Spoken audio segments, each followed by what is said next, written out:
Howdy, and welcome to Lead to Grow, Lesson 6. In Lesson 6, we're going to explore what is a purpose statement. Why does your business exist? In Lesson 5, we cited Collins and Perez's definition of a purpose as the organization's fundamental reasons for existence beyond just making money.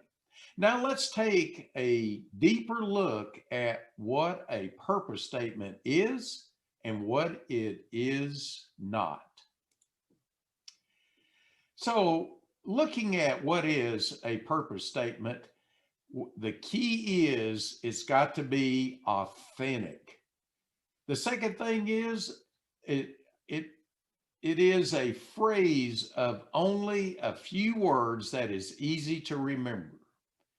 And next, it's broad, fundamental, and enduring. It should serve to guide and inspire the organization for years, perhaps a century or more, inspiring people to dream of doing what? Great things. Never fully achieved or completed.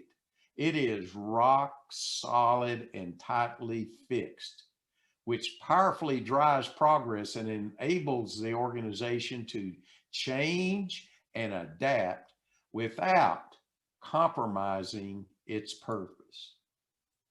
And as we continue to talk about what is a purpose statement, it is used to nurture and select senior management, used to stir people to aspire to create something bigger and more lasting than themselves. It's global. It can be exported regardless of which country the organization does business in.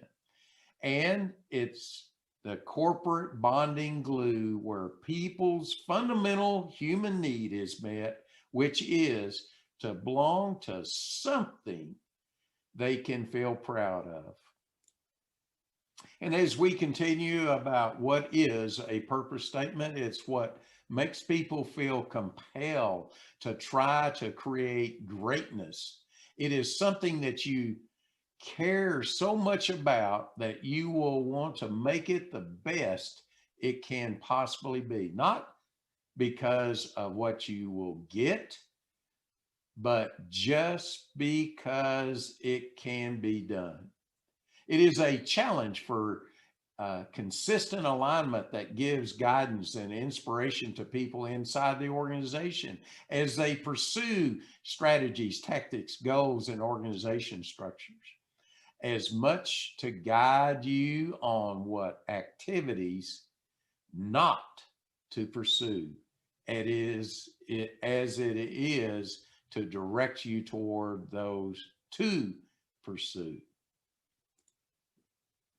Well, Paul wrote to the Ephesians saying, in him we were also chosen, having been predestined according to the plan of him who works out everything in conformity with the purpose of his will, in Ephesians 1:11. Jesus Christ is our core. And since we have been talking about to preserve the core in other lessons, I will use again the leadership roadmap, the values driven organization hierarchy that you will find below as a downloadable document.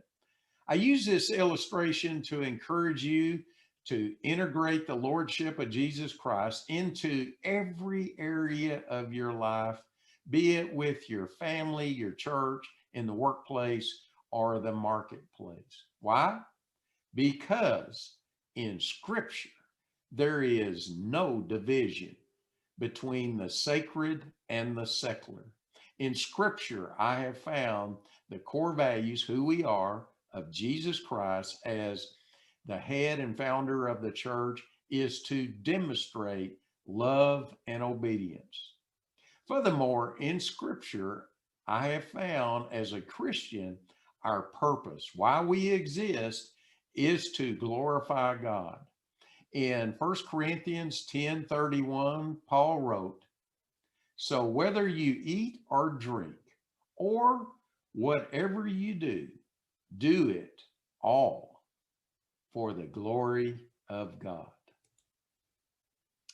Well, in this lesson, we have been talking about what is a purpose statement. Are you ready to discover your purpose for your organization?